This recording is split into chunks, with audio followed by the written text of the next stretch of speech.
其实这次这个美伊打到现在为止，我们很明显看出来，伊朗已经掌握了所谓战略主动。什么叫做战略主动？就是与我所望的时间，与我所望的地点，与我所望的武器，打到我所望的一个战果。这叫做战略主动。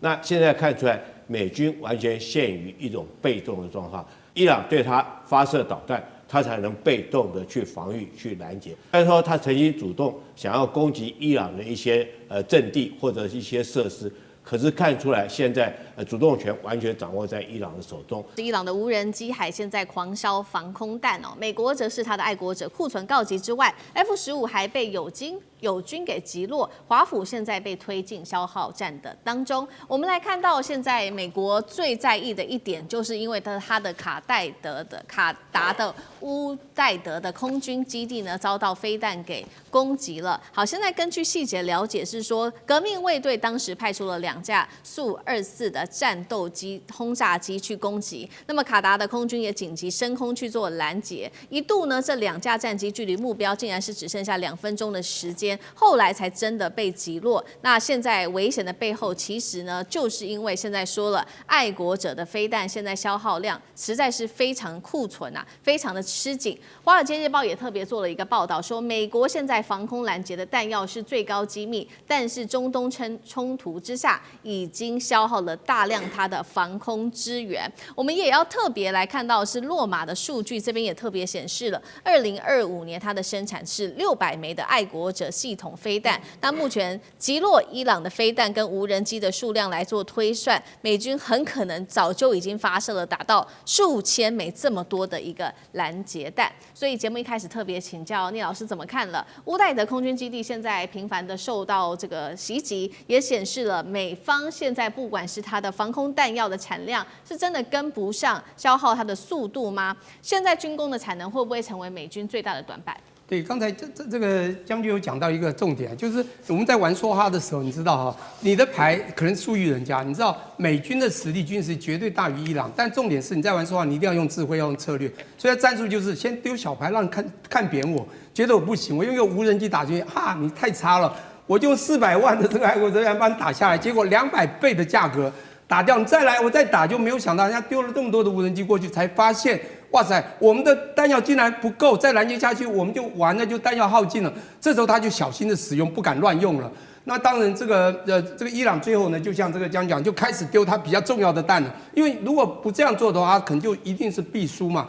我现在讲的是，美国他真的忽略掉一点，美国它的制造业真的完全空洞化，它不是2战的时候，它可以随时生产快速的时候，而伊朗呢，实际上有制造实力，它在制造无人机速度也是够快的。它虽然武力、军力可能这个先进程度都没有你强，可是它可以一战一战的把你打得非常的消耗。各位有一个非常重要的，除了刚才洛马的这个分析爱国者飞弹之外，还有一个很重要的分析，就是米歇尔这个所谓的航太研究所曾经分析过，那个美国不是有一个很重要的扩军计划吗？这扩军计划他们希望在2027年开始做，增加多少呢？非常多的军费，也就是66%，也就是多1.5兆 USD， 也就是这个美元的。这个经费要增加所谓的 F-47的空力，以及这个突击者这个轰炸机 B-21，但是他们的数量只有185和100。结果人家分析，即便是这样，未来你可能认为的假想敌的对岸已经远超过，你要跟人家打到平手，你最少要300架 F-47啊第6代战机，以及B-21的突击者，这个要200架。他说：“现在就算扩军都赢不了，那现在重点来了。你现在这个光对伊朗这个战争，你在这个所谓的不管这个防空导弹，你用那个200倍的价格去挡人家一架这个无人机。当然这次的这个苏凯这个24过去，当然这个他们等到了最后才打，这个当然是其来有自。显然的，他开始习售或习打了。”他开始不敢再随便消耗，当然原因非常简单，美国的这个制造实力，甚至军工厂制造实力可能有限了。这就像一个过去曾经非常彪悍，年轻的时候非常非常棒的一个武术专家，不管在各种武术都是得奖的。可他现在年纪大了，他现在呢其实这个外强已经中干了，他可能已经虚有其表了。他看起来有时候出去还是很大声喊别人，让人家会害怕，可真的打起来可能会有问题，因为他会后继无力。我担心就是美国最后的未来真的是因为这样子，而这个短板非常越来越明显。最重要就是它后勤可能会无力，就是后继无力。好，所以我们看到这个美国跟伊朗之间，这个伊朗针对美国打的是一种不对称的作战，那当然也考验美国现在本来就已经很吃紧它的军工体系。那另外一方面，现在也有一个说法说，美军现在面对的挑战，还有来自于跟这个盟军的协调也出现问题嘛？因为从战争爆发到现在可以看到已经有3架美国自己的 F-15打击鹰在科威特的境内坠毁，还不是伊朗打的，而是这个友军误击所造成的，是不是在盟军协调上出问题了？这样看起来，美军空中作战会不会变得更加的危险？张将军怎么看？我认为美军在科威特根本没有跟科威特成立一个共同空中作战指挥中心。美军住在科威特总共是2100多人，这2100多人几乎是海军陆战队跟陆军。空军34个人，海军呢？海军3个人，没了，就这样子。那34个人就是管后勤。那现在美军要进驻了，因为什么？因为要对伊朗动，就美军就从其他地方调拨这个 F-15进驻在这个科威特。但是问题是，你有没有成立共同这个火力管制中心呢？没有嘛？那你怎么办？那你这样的话，你根本没有这。那科威特管科威特的，你美军打你美军的，那你会不会造成个误击？这个状况，这个风险就在了嘛。那第二个，他们美军跟科威特没有划设防空安全走廊，你离场就起飞之后离场去执行任务，回来执行完要返场，你要走空中安全走廊，有叫做防空飞弹安全走廊，这个地方防空飞弹不打，你走这个安全走廊进来，之后其他的地方冒进来，我只知道是其他的飞机，我就打它，因为这样你自己的飞机你走安全走廊回来，安全，因为划设防空安全走廊，因为你起飞、离场、返场都要经过安全走廊，没有划设，那就会被打掉了。这是第二个，第三个，可能美军为了执行任务的保密性，他没有打开敌我识别系统。敌我识别叫 IFF， 就是敌我识别。那不要打开，我打开的时候我看到，我们大家都知道这是我 F-15，但是伊朗也看到你是 F-15啊，但美党的雷达也早知道，你知道，那我不要开。你不要开，结果敌我识别系统就不生效。那到底是那个敌我识别没有开，那一定是伊朗过来的嘛，打掉。那就科威特就把防空部队把它干掉了。因为为什么敌我识别系统没开？为什么？就是为了保密、隐秘，结果也害了自己。对，是这个样啊。3个错误同时发生，我认为最重要的是共同空中作战管制中心没有成立。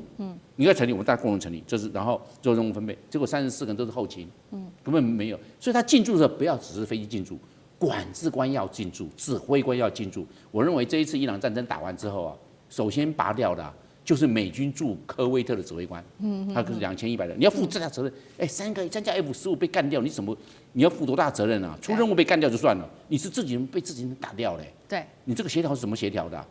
我们只有后勤的，那你要成立共同火协中心呐，火力协调中心，你为什么没有成立？因为火协中心为什么成立？这是指挥官的责任啊。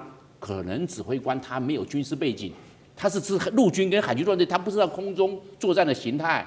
因为海军陆战队1600多人，那个陆军的500多人，加起来2100多人都是陆上部队，他不知道空中作战的立体空间的管制的复杂性，他没有注意到。那这样子就会造成误击，犯了最大的错误，最大的战损。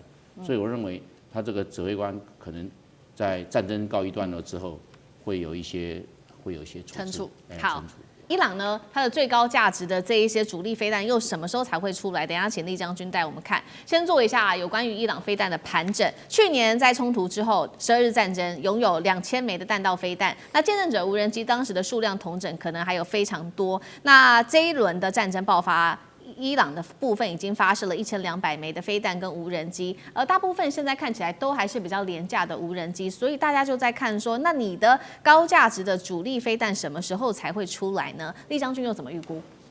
其实这次这个每一刀打到现在为止，我们很明显看出来，伊朗已经掌握了所谓战略主动。什么叫做战略主动？就是于我所望的时间，于我所望的地点，于我所望的武器。打到我所望的一个战果，这叫做战略主动。那现在看出来，美军完全陷于一种被动的状况。他伊朗对他发射导弹，他才能被动的去防御、去拦截。虽然说他曾经主动想要攻击伊朗的一些阵地或者一些设施，可是看出来现在主动权完全掌握在伊朗的手中。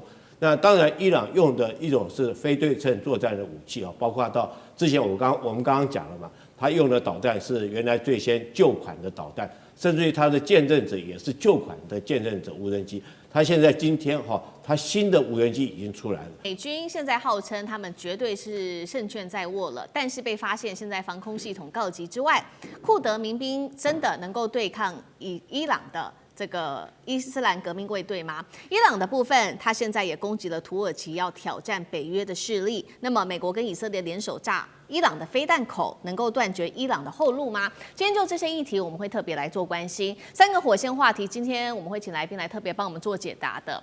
真的吗？如刚刚我们所提到的，美军是胜券在握吗？现在比较挑战的是他的防空导弹。根据了解，是不是已经告急了？数千名的库德族民兵能够打败伊斯兰革命卫队吗？这一场战争到底会拖多久呢？再来就是现在呢，整个伊朗已经攻击到土耳其了，北约国家现在都非常的紧张，到底要不要启动自己的安全承诺呢？这个是打脸了川普，他说已经摧毁了伊朗的飞弹战力吗？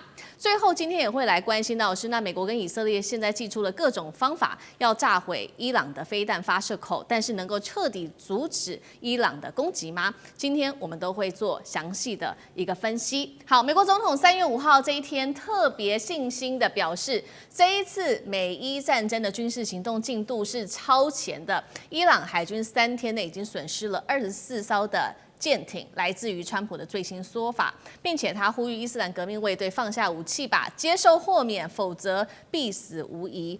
接在川普后面的就是美军中央司令部的司令古博了，他特别提到伊朗的战力正在大幅的衰落当中。他说，伊朗的弹道飞弹攻击减少了90%，无人机的攻击更是减少了83%左右。但是在这些话说完之后，我们也要特别来看到 Politico 这边做的报道。他说呢，事实上，美国正在要求自己的国防部赶快加派军事情报官进驻，因为他们觉得这一场战争并不如川普这样说的可以这么快的解决，甚至他们预估这场战争会打到9月份了。另外一个比较打脸的消息是来自于《金融时报》，揭露了一个美军不敢公开的一个机密。特别来看到这个报道，特别提到了防空拦截在美军的部分的弹药库已经到了危险的一个边缘了。特别我们也整理出了几个美军很重要的系统，包括了萨德跟爱国者。来自于香港01的报道。萨德系统总数已经不到了650枚，一次援引就会全部被打光150枚。爱国者飞弹系统同样的，现在也是非常的吃紧的。首尔最新今天新闻的一个消息说，美军正在商谈要调动驻韩的武器了，包括爱国者飞弹到中东地区，这都是最新的消息。另外一头，我们今天也会来关心到的是库德族的部分，已经移师准备好待命了，在1周到10天之内就会来施行跨境作战。所以节目一开始我们要特别来关心了。根据川普的说法是美军已经胜券在握了，但是又有另外一个报道说这场战争会是消耗战，拖到9月份甚至更久吗？1000名的库德族民兵现在对上伊朗的伊斯兰革命卫队，因为现在看起来美国是不是不会出动他的地面部队呢？那么这样子的能够打败伊斯兰革命卫队吗？川普会不会让自己陷入在长期的泥淖当中呢？我们请将军带我们分析。孙子兵法有一句话胜兵先胜而后求战，败兵先战而后求胜。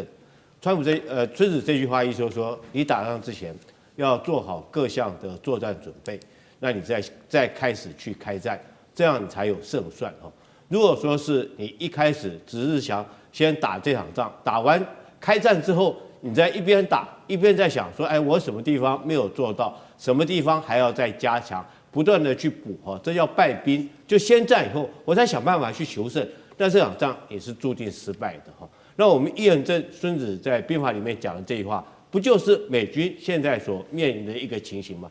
他一开始这个认为他以海空军的力量就足以威慑让伊朗能够这个屈服，但是没想到开战之后，他发现光靠海空军的力量不够，所以说必须要动用地面部队。那开始的时候，原来川普一开始讲说4天，他想速战速决，他认为他集结的兵力海空军力量已经够了，但是发现打了以后发现不够这个改成4周，现在甚至于说要打到9个月，这就是说一边打一边在做修正。那现在更扯的是要叫这个库德族的民兵从北边那边来攻打伊朗。那我解释一下。库德族，中东地区总共有5大民族只有库德族这个民族是一个很悲情的民族了，因为只有他没有自己的国家我们不管看到波斯他自己有这个伊朗国这个甚至于犹太都有以色列，这个阿拉伯民族有阿拉伯这几个国家，那唯一遗憾的就是库德族，他虽然说在这个地方有领土，有在这边生存，但是他因为不是一个国家，就变成一个游牧民族。那当然被几个国家欺负，尤其是包括土耳其啦或者是叙利亚啦大家都在打他。那美国一直利用库德族来帮他打仗。之前我们讲说这个 ISIS， 他就是用库德族去打的。那打完之后，事实上他就弃之不顾了，也没有照顾人家库德族。所以我觉得这次库德族还愿不愿意再帮美军打仗，这是很大一个问题。那为什么要用库德族去打这个伊朗呢？因为我们都知道伊朗他是什叶派。那库德族他们是逊尼派的，所以他认为说可以借着这个宗教上面的这种矛盾可以挑拨利用库德族来打伊朗，这是美国自己打的如意算盘。但是我们看现在证明几件事情。第一个，川普我想说他会想要动用库德族，证明一件事情，证明就是说你光靠海空军的力量是不足以这个屈服这个伊朗这个国家的，必须之后再怎么样你都要动用地面部队。才有可能结束这场战争，这是第一个证明。这个我们之前所研判的没错。那你川普要打这场仗，从头到尾你都没有准备地面部队在这边，那临时去拉了库德族来打。第二个，我们看看伊朗这个国土，这个打仗来讲的话，天地敌我水这5个因素你要考虑进去。天候地形，那我讲地形好了。地形来讲的话，伊朗之所以数千年以来没有被其他国家没有被其他民族所消灭过，就是因为它的地形非常复杂，它4周环山都是山脉，然后国土纵深非常的深远，你靠地面部队要入侵不是这么容易。我们都知道，从海岸线到这个德黑兰要1000公里长，1000公里你作战纵深要多久啊？那你光开车你要开多久？那你运这个弹药要运多久？如果说你只靠这个库德族民兵的力量来讲的话，它毕竟只是一支游击队，它没有持续的战力你后续来讲，后勤补给、弹药、粮秣等等来讲的话，他如果说就算库德族从北边那边入侵，他打到德黑兰，我觉得他力量是不够的。那第三个，我们看这库德族现在你能够动员的兵力也不过是数千人而已。那数千人大概就是一个团的兵力，一个旅的兵力，不到一个师的兵力。大家要晓得伊朗来讲，他虽然海空军现在长期被美国所制裁。所以他海空军是很弱的，他几乎没有什么海空军所以一开始这个川普讲说，海军已经彻底被打趴了，空军也没什么制空。可是不要忽略了，伊朗来讲的话，他的陆军作战力量还是非常具有实战力，尤其是他的革命卫队这是很有坚强的地面作战部队。所以库德族就算是你动用库德族，那能不能够击败这个伊朗的地面部队？我觉得这存在很大的疑问。所以我们看出来，川普来讲的话，他这场战争他已经是一边打，他一边想办法还要求胜，那已经注定所谓的败兵先战，然后再去求胜。美国面临军事武器库存的压力之外，还有同时来自于国际各方给予美国的压力。那其实，在这个时候，美国还是希望能够介入到伊朗的神权，能够把这个神权教士给灭了。那川普现在积极介入的就是，虽然说哈米尼被斩首了，但是呢，现在传出来说，哈米尼的次子会担任接下来的最高领袖。那这一位是穆吉塔巴。川普已经说了，穆吉塔巴如果要接任的话，我是不可以接受的。川普也向这个《纽约时报》透露说，他接下来想要做的事情就是，当时呢，这个针对委内瑞拉，他想要仿效这个案例，协助委内瑞拉来建立新政府。他说，伊朗也要做一样的事情。但是当然了，这个专家也特别做了分析，伊朗比委内瑞拉复杂多了，里面要涉及到的包括了有宗教领袖的体系、革命卫队，还有军警等等。川普要介入神权，真的做得到吗？聂老师怎么看？ OK， 我觉得川普啊，从某个角度，他应该心中是蛮慌的，表面当然好像很镇定，因为他拿着他美国的霸权，认为他什么都做得到。第一个，在武的方面，刚刚已经讲了，第一个，他很喜欢用代理人战争，这是最聪明的做法，但是他也不够智慧，因为刚刚也讲库德族人数有限，力量不一定够，但是这是他的一招打法，因为美国必须要用代理人，他才有办法稳住他自己的后盾力量。第二个呢，刚刚武器的短板也非常明显，他为什么到韩国去调？他自己实力不够吗？他不是很厉害吗？一下就可以几秒钟或几天就可以把对方这个折服，不是这样吗？你发现他武器短板到达什么地步？到达他一下子650颗萨德飞弹，一下子用掉150，他不知道未来如果还有别的国家要跟他敌对，他怎么去敌对？当然，我讲一个他最大的敌手，他将来会出很大的问题。第二个呢是文的部分，你知道吗？他原来这个信誓旦旦的认为说啊，我哈米尼我把他这个解决掉之后呢，很快我可以搜索追踪他所有的接班领导人，也可以把他马上干掉。结果呢，他也很高兴的说，你看这些接班全部都被我们解决了。结果没有想到，其实啊，伊朗真的跟委内瑞拉是完全不一样，他完全忽略，也就是智慧真的是不够，只是聪明有余啊。达到了什么地步？就是因为它的复杂性是这样子哈。第一个，在它的这个在革命卫队这个真正的神权体制里面呢，实际上它的每一个忠心的这个神权的人都是非常忠心的。当你打掉了部分人，其实每一个都有可能去接班，而且他们会同仇敌忾。这个同仇敌忾还不止如此。如果川普呢不接受他的儿子啊，刚讲这个所谓的穆吉塔巴，这是他的次子嘛，当然这个长子还有他的一些女儿也同时遭殃。但重点是，他来接手，他当然不会接受，因为他一样会有非常大的一种对美国这个非常痛恨的心。但重点来了，他即便想要去找过去反对这个神权制度这些这个所谓的这些这个接班人，但重点来了，其实你会发现他们的复杂性是这样的，即便是反对这个神权制度的这些人，他们也非常强烈的民族主义，因为啊。这个伊朗这个国家，其实大家要了解它的历史，在西元前550年到西元前330年，它叫波斯大帝国啊。这个帝国跨欧亚非大地啊，就居鲁士把这个国家弄得多强。从那时候开始，他们是有历史背景的。波斯这个帝国呢，让他们非常民族自信。其实这些反对是因为伊朗它的整个宗教的文化，让他们非常的压抑，也就比较保守。这些比较亲西方势力、想要西方化的人，是希望他们的生活好、经济好。比较有自由派，他们反的是神权制度，但是不是反神权，因为神权主义是夹杂了他们非常复杂的民族主义。即便是反对的人，他也不会完全支持说，你今天来帮我推翻我的爸爸，叫我爸爸下台，我要接掌爸爸的事业。结果你不要把我爸爸杀掉了。现在美国是把他爸爸都杀掉，现在连下面反对党的很多都改变了，说美国竟然来打我们、杀我们自己的人，他们也跟着现在神权这个制度派的人一起，即便他不赞成最原始的这些人，但是他也反对了美国。所以你会发觉，川普他现在要找接班人的确不容易，所以我觉得他慌了。当然，他最不能接受是他那个同个体系下来，他自己是哈米的儿子来接班嘛，对，他一定会非常的用更极端。这个抵抗抵抗这个美国，当然他可能不会直接打美国，在美国在中东所有的这个军事组织也好，或者说军事势力也好，或者所有的美国势力在那里可能发生的都会做同样的一些反击。现在重点来了，美国很奇怪，美国现在发现他打下去打这个不是他想象的，我讲川普不是想象中几天就能够收割了整个伊朗的所有，发现他好像。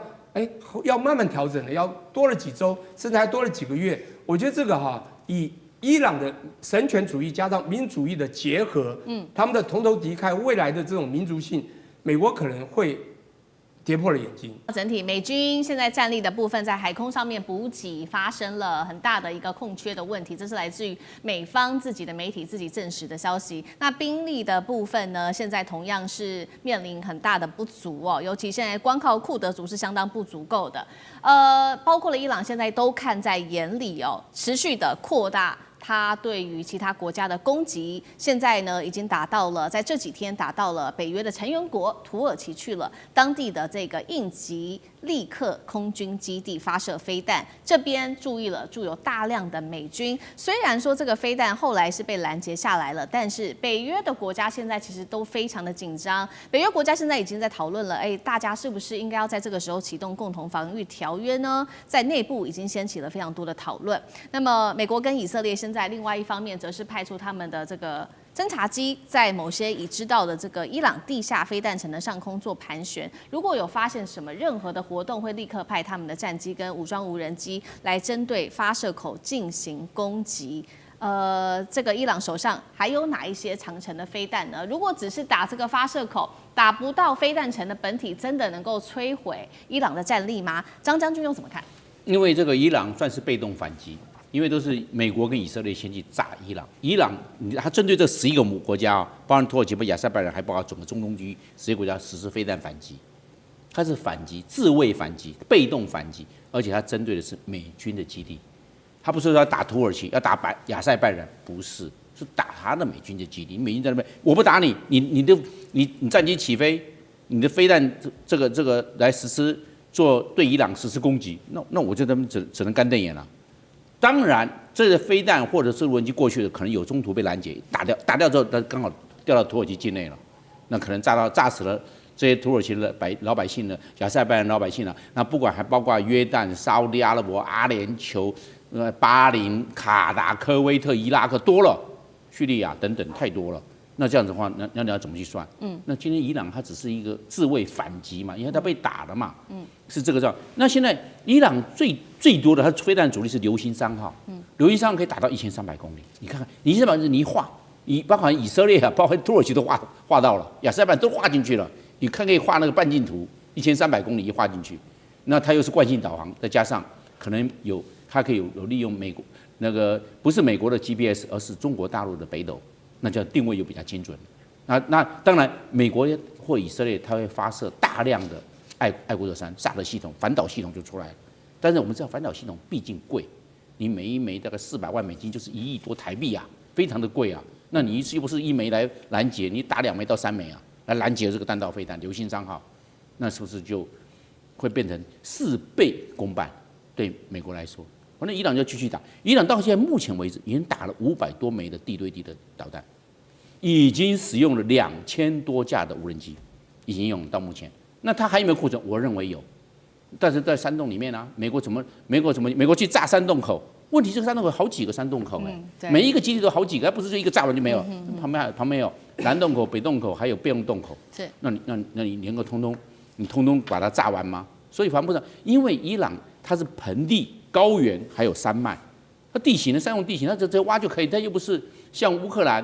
这一眼平川大黑土地带不是因为伊朗跟北边的阿富汗还有东边的巴基斯坦，他们是地形都是山脉高原，这不一样。那山脉高原我觉得打进去就是山洞了，那你怎么炸？美国用碉堡克星，美国用钻地炸弹去炸，但是问题是你的厚度是有限的啊。我在下面你怎么炸？你只能炸洞口。洞口位轻轻就出来了，里面是好的。你洞口炸烂，但是里面是好的，是这个样。所以真正要毁灭、一网打尽伊朗的无人机跟地对地的飞弹，我认为蛮困难的。同时，美国现在面对3个压力：第一个时间压力，本来说打4天，或者说打2个礼拜，现在说我们可以打4个礼拜啊。那4天变成4个礼拜，你不增加7倍啊？或者说，美国是面对的时间压力，而且知道现在美国的启动选现在已经开始初选了。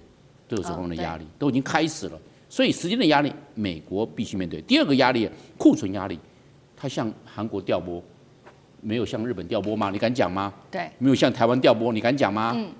那只是有人讲，有人还不敢说。我向你调拨你还可以，还不能咋呼。换句话说，美国现在能够，不管是爱国者或者其他的远距遥攻精锐武器，去用差不多了。那现在要调拨，要不然我也没了。那伊朗还有，伊朗还打我没有拦截不行，那他为什么向欧洲调拨最快那么近？不行，因为像乌克兰战争那边，他现在有战争急需，不可以向欧洲的调拨，那像亚洲吧，对不对？朝鲜半岛现在有没有什么状况啊？对不对？这个黄海、东海有没有任何状况啊？可以，所以美国它现在有库存降低的压力，现在显现了。第3个，国际能源的压力，你的核武是海峡被伊朗这么封锁，大家能源都叫苦连天。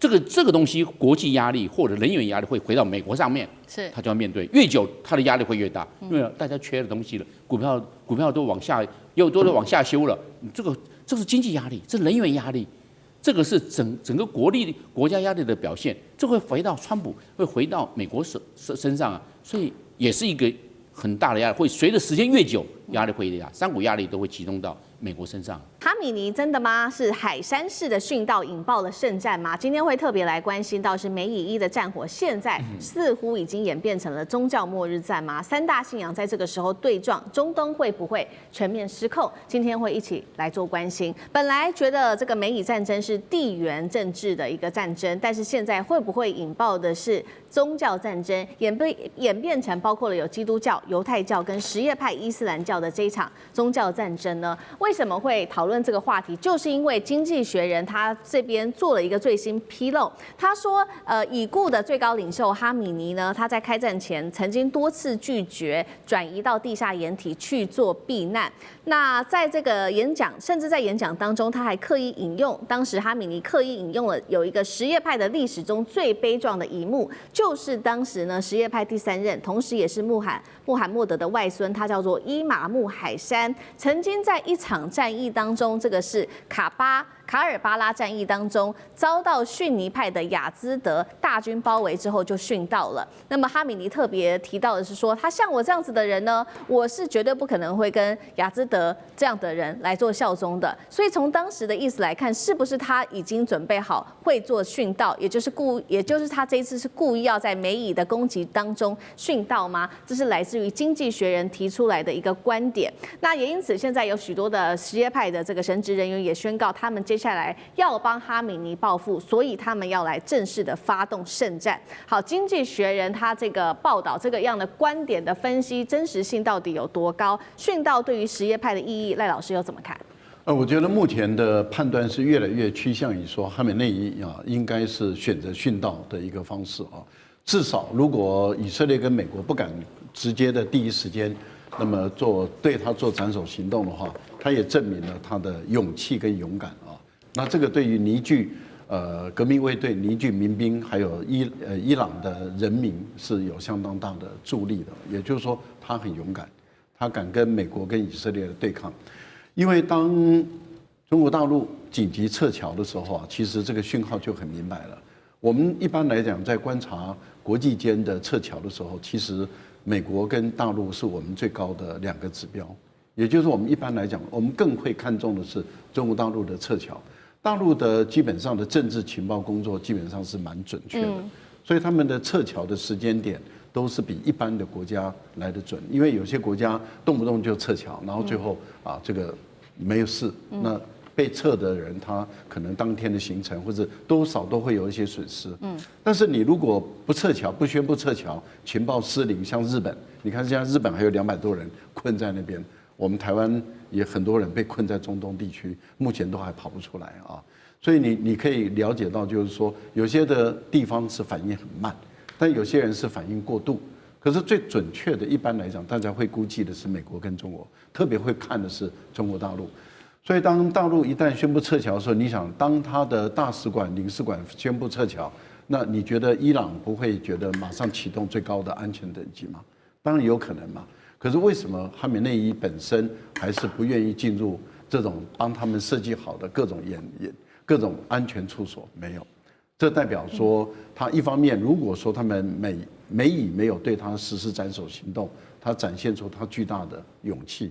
第二个，如果对他实施斩首行动，那他的这些高层都殉道了，殉道就会把伊朗跟海外的这些什叶派的人的凝聚力就拉到最高，而且也有可能会实施海外游击战。美国把它称之为恐怖主义战争，但是它是一种海外的为宗教而打的游击战，这就不能排除，这个就才有动力，这个动力是很巨大的，能量是很大的。所以我个人觉得，经济学人的评断基本上来讲是站得住脚的。好，所以在哈米尼他身亡之后，现在是不是掀起在海外的所谓的游击战，也就是圣战？现在浪潮会不会在全球多国兴起？那接下来对美国的威胁，厉将军又怎么看？我觉得哈梅内伊他这个殉道的可能性是非常高的。第一个，以他的个人的价值来看的话，他已经80几岁了嘛，而且身患癌症如果说不管之后来讲的话，老死或者是病死，那他一生大概就是默默无名了哈。可是如果这一次他可以用殉道的方式激起整个什叶派对美国的对抗来讲的话，他的名声可能会留下去。所以我觉得他可能有这种宗教的心态来做殉道。那我将他称之，将哈梅内伊这一次的举动称之为一个最大的恐怖的这种炸弹自杀客哈，他利用自己自杀，然后引爆了全世界所有什叶派的圣战。那目前来讲，果然没错哈，什叶派最高的宗教领袖叫摄伊子哈，这个拉瑟子。色拉子他99岁，他现在已经下达了所有的圣战追击令。那他将这一次之后第一个，他将定位，他将美国跟以色列这次对伊朗的攻击定位为这个对伊斯兰这个穆斯林的一个攻击的行动，是一个已经定位成一个宗教战争，那就非常可怕。所有战争里面最怕的，如果说只是因为经济因素，或者是地理的因素、资源争夺因素，或许还好好解决。但最怕的就是2种战争，第一种是民族战争，第二个是宗教战争，那永远没完没了。除了中国之外，中国大概不打宗教战争，但是我们很难去感受到，就是西方世界或者是说犹太教、基督教或者是回教，他们那种宗教战争的狂热是很难感受到。第二个，他这种殉道之后，他会号召所有什叶派的这个激进分子愿意为这个之后的圣战来投入这场战斗。当然，对这个哈梅内伊这次殉道来讲，也等于是一次下了一个动员令，所有的这个什叶派的这种年轻人呢，他之后来讲，等于接到动员令，他就开始投入战斗。所以我觉得对美国跟以色列来讲，以后来讲可能是这个很难有这个安稳的日子过。好，我现在看到的是宗教动员哦，现在已经从伊朗这边发起，但是另外一方面，有没有可能这场战争最后变成一个宗教战争？是今天我们也要特别来做讨论的，就是除了伊朗这边有宗教动员之外，现在来自于美国方面，基督教这边有一些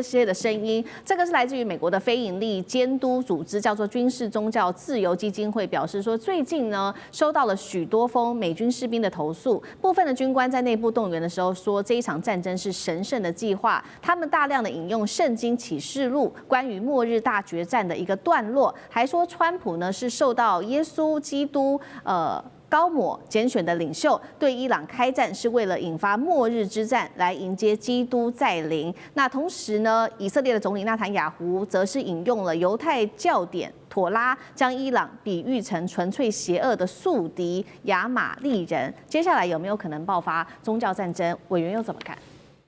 不会为什么？因为不管宗教战争、民族战争或什么其他这个狗皮倒灶的战争，就在决定你有没有物理学上的实力，没有就打不起来。举个例子，以色列好你圣经也好，妥拉经也好，妥拉经就是摩西五经，就是旧约圣经前面那一部分。你不管怎么宣传，这个你跟伊朗距离的1600公里啊，你也不可能消灭伊朗啊。所以最后还是要什么呀？乖乖，不是和平共存，而是有敌意的共存。再来，我们也不用帮这个伊朗去吹嘘啊，伊朗没有那个能力啦。你说什么圣诞是全世界东突厥搞个老半天，东突厥在中国还不照常被镇压下去，对不对？这讲究是物理实力，没有那个物理实力，只精神抗议没有。那当然了，每方面都会宣传啦，比如说那个所谓的哈米尼被宣传成殉道，但我怎么看都不像殉道。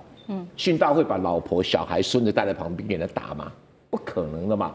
可是有这个需要，你总不能告诉他说哈米尼是被骗的，被川普骗了，所以被打死了。是他真的是被川普骗啦。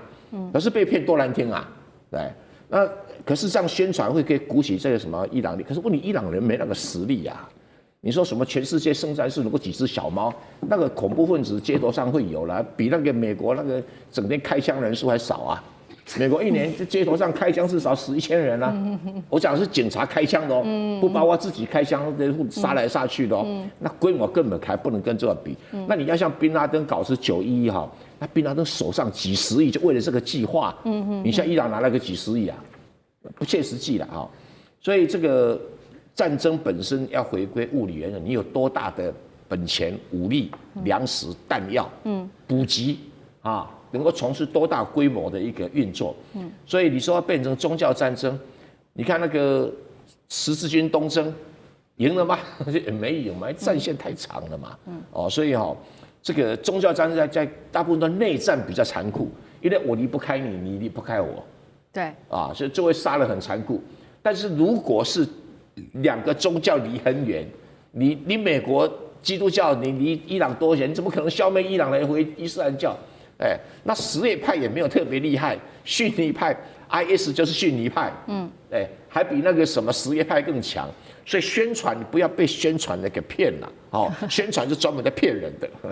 好，那我们也回顾到说，那这一场战争现在中间有一些的争议，就是在大家在了解说为什么当初哈米尼会被斩首，还有48名的这些高层会被团灭，是不是当中伊朗内部有内鬼？也就是说，现在把矛头指向了伊斯兰革命卫队的精锐部队的这一位司令，他是圣城旅的司令卡尼，从2020年他就担任这个圣城旅司令的这个指挥官。那现在在怀疑是不是他当初把一些消息透露给以色列的情报单位摩萨德，所以说他没有在这一次美国的斩首当中身亡，有没有可能？杨老师怎么看？他就算不是内鬼，他现在也一定是内鬼。因为你是唯一在最高层当中没有死亡的，自己很危险，对不对？所以呢，当然他就不可能再继续担任圣城旅就是革命卫队的司令了哈。至于哈梅尼是不是殉道，我觉得很简单，伊朗人选择相信他是殉道。一个他们认为说他不需要去停留在最高领袖的办公室。因为你在图片上看到，就是总统办公室中间有个清真寺，然后旁边就是最高领袖办公室，那打得很精准。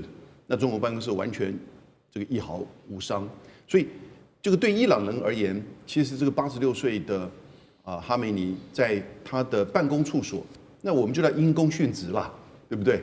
哦，那当然你会觉得，哎，为什么他的女儿、他的孙子？因为你也不知道哪一天会被炸嘛。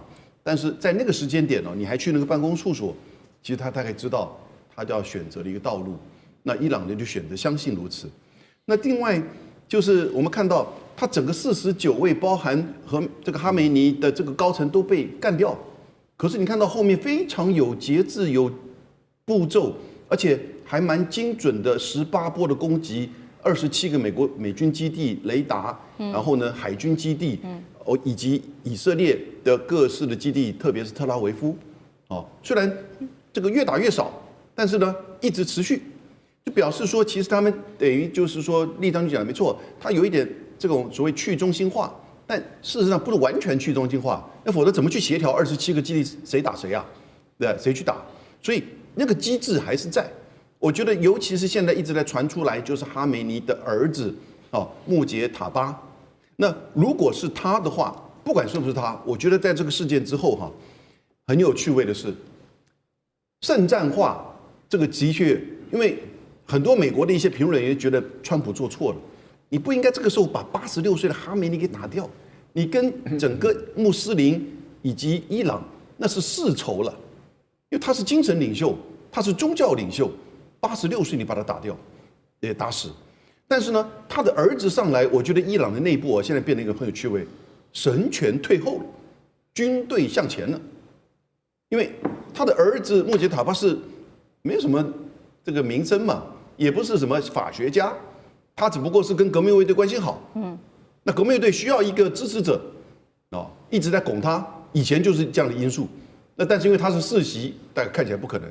这次事件你成就了他，所以我现在是比较看好他了，加油但是呢，如果他真的坐上了一个最高领袖的话，那这个国家就变成军权主导，神权为名进行圣战。这对美国是不好的事情。川普在突袭了伊朗之后，现在是不是自食恶果呢？我们要来看到，现在西方的盟友孤立了美国之外，在油价的部分，因为伊朗封锁了荷姆兹海峡，所以现在价格已经破100了。美股的部分则是大跳水，习川会现在川普最在意即将要登场的3月份习川会是否也会被因此取消呢？今天会一起来做关心。好，本来川普觉得说这一场战争应该就是以一种闪电的方式可以立刻的结束，但是没有想到是立刻翻盘了。我们刚刚也谈了非常多有关于战情的部分。那么川普呢，他也希望说西方的盟友们是不是在这个时候能来帮助美国？没有想到我们看到西班牙跟英国是立刻表态了，不会来帮助美国。好，我们来看到是西班牙的首相，包括了桑切斯，他说拒绝美国使用西班牙的军事基地。英国呢，美国最坚定的盟友，英国也说这次军事行动我们选择不会参与，包括你也不可以使用在这边的英国在这边的美军基地。川普就怒批施凯尔，你不是丘吉尔，讲这些话也都没有用。另外，川普也说了，除了英国之外，西班牙我会跟你切断所有的经贸往来。川普对这些西方的盟友感到非常的愤怒。那另外一方面，表态的现在中国大陆出来说话了，他要川普还有要美国跟以色列立刻停战。这个北京强烈的表态说，美以的行动这个是错误的。原本规划的川习会，现在北京有没有可能取消或者是延后？这对于华府来说，恐怕是非常担心的事情了。所以接下来我们要特别请教委员又怎么看了？现在川普眼前的问题，除了西方的盟友不帮忙之外，还有他最在意的川习会是否生变了，如何影响到国际局势？川普是不是误判了这最后可能会造成的结果？委员怎么看？是美国的盟友这一次都选择跟美国保持距离的原因，是因为美国发动这场战争，并不具备正当性哦。那你先不要讲说川普已经不承认的国际法了，但是大家第一个反应就是你有没有通过联合国安理会的决议？你在没有联合国安理会的这个同意之下，你就贸然的发动战争，你完全是视国际法于无物了哦。那么更不要讲说，明明眼看着他们谈判应该要有一些成果了，就是在美国跟以色列发动战争之前，这个他们才刚刚讲好说，马上数天后就要展开第3轮的谈判，而且谈判的气氛看起来都还不错，就忽然之间，以色列跟美国就发动了战争，就大白天就开始突袭，这个发动空袭了。所以这当然完全不具有正当性啊！他就觉得说这是另外一个珍珠港事件翻版，明明不是在谈判吗？就接下来马上都约好时间了要去谈了。那你把库纳许，你把美国这些谈判代表就当作是玩偶就对了，就摆在那里骗一骗人家，然后你背后一手拥抱一手插刀。那这样的做法对美国的盟友来说，他们当然就不可能陷入这场这个有道德争议的战争里头了哦。那么很显然的，就像刚才大家在讨论的，我认为美国这一次很严重的被以色列误导了。那说误导可能好听一点啊，说被以色列操控可能比较实际一点哦。就是这你不得不佩服这个以色列的影响力，就是美国也好，或者是像川普也好，几乎就是把以色列奉为大哥了。就是这个以色列讲的话，以色列要做的事，川普完全使命必达的。那么，所以在这种情况之下，川普把美国陷入了这样的一个境地里。我们刚才不断的在讨论说，为什么现在全球要变成一个这个全球大乱，甚至搞不好还会爆发更大的这个区域战争？其实最主要的原因就是对伊朗来讲，你要灭掉我了，我已经是生死存亡了，我绝对不介意拖全世界下水。这是一个常态的心理啊！就如果我们今天任何一个人面临到这种状况的时候，你想说那大家一起陪葬就好了。那更重要的一点是，大家现在看到的这个所造成全球的冲击只是刚开始哦。如果这场战争持续下去哦，就像刚才我不断强调说，舰长说过，如果你在波斯湾布了水雷了，那你整个荷姆兹海峡的这个相关的这个油这个液态天然气通通都不要出来了。你全球马上就受到冲击了。大家说啊，冲击没什么关系，重点不是这个，重点是全球的股市开始崩盘。那大家接着说，那美国的股市看起来挺住啦，也没挺住，因为全世界的金融体系是联动的。当这个一个地区开始进行全面崩盘的时候，它就马上会像这个骨牌效应一样开始全面倒了。你只是看美国的股市是骨牌的第几张骨牌而已。那么造成了这么大的一个这个全球的冲击，其实伊朗的战略很清楚嘛，就是唯有如此，我让你们都痛，不是只有我伊朗痛，那么大家就会想办法来解决这场战争。我觉得像习川会哦，有没有可能再继续如期举行，这都是一个很大的问号哦。因为在此时此刻，川普所发动的这场不具正当性的战争里头，如果习近平在这个时刻贸然跟川普见面了，习近平很难去对外解释说，伊朗虽然不是像这个俄罗斯这么亲近，但是好歹也是他宣称的战略伙伴关系哦。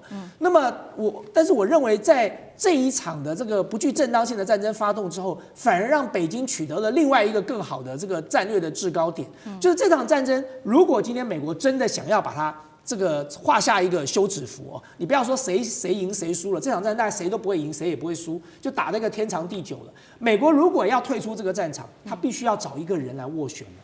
这个时刻，你说波斯湾的国家谁愿意斡旋？他们已经跟这个伊朗都已经扯破脸了。这个时刻最有资格、最有能力斡旋的就是北京政府。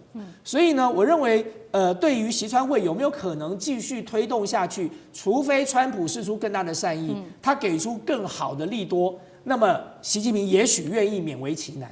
那么，但是不管怎么样哦，就是在这场战争里头，其实北京政府已经站到了一个非常有利的地位。也就是说，未来如果要解决这场战争，唯一能够出来讲话话事的人就是北京政府了。好，所以接下来的3月份，这个川习会会不会真的成真发生，这个还要持续观察。那北京现在绝对是最重要的调停人。川普现在要担心的事情，除了说接下来的习川会会不会如期举行之外，他还要更担心的是，现在整体的资本市场已经开始出现了非常多的反应了，恐怕都对于他来说是具有非常大的压力的。我们先要来看到的是，包括因为刚刚提到了嘛，伊朗它封锁了荷姆兹海峡，在这边布了大概6000多枚的水雷在这边，所以现在可以看到呢，这个油价的部分已经不断的在飙涨，150艘的油轮现在卡在荷姆兹海峡的海上，油价单日狂飙双位数，布兰特原油的短线冲到80到90美元，现在预估封锁持续的话，油价会破100元大关，天然气价格同样是冲破飙涨了130%。川普一直喊嘛，赶快降息，现在看起来通膨的压力会持续的扩大，那就更不可能逼着联准会主席去做降息了。那所以川普就喊啊，那没关系，你荷姆兹海峡封锁，我会出动所谓的海军来去护航之外，针对资本市场我也会做这个金融保险的救援，到底有没有效啊？舰长又怎么看？川普经常讲话，就是他一念之间就是随性而至就说了一个东西，他根本没有去问问底下如何去做这个事情。荷姆斯海峡的地形如果你看到这里的地图，你就知道你海军怎么去护航。大家请看这里如果这个可以拉近一点的话，你看这里，荷姆斯海峡在这里，你知道我从这个波斯湾这里走出来，弯到这里这样过去，这里距离非常近。当我一个船走到这中间的时候，我问你，所有这里都是伊朗每一个方向都有可能打一个飞弹过来，对，甚至一个飞弹块，它有数百艘的飞弹快艇，飞弹快艇也可以打过来，你如何防？这个东西不是说这里东西弯的，而是它的叫做它的反应时间根本不够啊。这个30几公里，我走在中间，大概就是距离陆地大概是10几公里，那个飞弹一下就到了，那我怎么防？我去保卫别人，我一个军舰走在里面，我只有一个想法，我如何自保，我如何活着出来。那如果一艘军舰在这里，那军舰都上百亿的，一个叫做油轮也不过才几十亿而已啊。那你认为，如果我今天要去打这个护航的油轮，跟那个护航的军舰的时候，这油轮的时候，你要打谁？我先选择军舰，那是高价的，我怎么会打油轮？这是一个。那土耳其，对不起，伊朗有高音速空传飞弹，它的飞弹的性能我查了一下，比我们的雄三还要好，就是更快一点。打得更远一点，他用这个打，我现在跟你讲，他在这里面这么短的时间，几乎很难防，你知道？理论上可以，实际上都非常难。所以他会不会用这个去打他呢？我告诉你，别以为他会打，所有的角色都要去想。如果我今天他不说他在外面有一个航母，对不对？我派了5个这个飞弹快艇去打5枚我刚刚说的那个超音速飞弹，然后把他航母打沉或打很重，然后呢？然后这个国家就基本上就完蛋了，美国就要你的命了，所以他会去做一个考量。任何作战不是说你这样完毕就结束的，没有结束啊，还有后续。然后刚刚委员说几次就这一次所有的封锁都是靠飞弹封锁。如果他说停，立刻停。有一个指标，大家去看只要看到这个指标出来就知道完蛋了。他如果在这里布300颗水雷，就完了。为什么？整个就堵住了。2012年曾经在这里做了一个30个国家的排雷的演习，放了29颗雷，进行了12天，找到的雷不到1半，非常非常的困难。那还29颗，你只要摆300颗雷，就真的符合委员说的，他要跟世界同归于尽了。我觉得那个是一个很重大的一个指标。好，一方面是荷姆兹海峡对于全球的影响非常的重大，而且包括整体的油价都会受到影响。另一方面，美国的股市，川普上任1年多来一直在吹的就是股市涨非常多嘛，这是他的重要 KPI。那现在我们可以看到道琼盘中暴跌了1200点，全球股市一起全面下挫。干哥怎么看这个后续的灾难性影响？对啊，你川普好不容易弄出一个政绩来了，结果一打2天完蛋了，道琼下跌1200点。我告诉你，那个1200点对美股而言是很大的灾难，对不对？然后呢，后来川普马上及时跳出来说，不要怕，原油我会派军舰去保护的。然后这个傻乎乎的美国人就相信了，就反弹了，后来只跌了400点而已。我可以跟你讲，再过2天一定又会再跌到那个数字。因为它不仅仅是道琼，它连Nasdaq摩根士丹利，它都那个摩根指数都跌，只是深浅程度不同。我们就来这样讲，我先讲一个重点，就是说，不要说6000颗水雷啦，刚才舰长讲的是29枚找不到1万，我告诉你，只找到14枚而已，那个是5年前的排雷训练。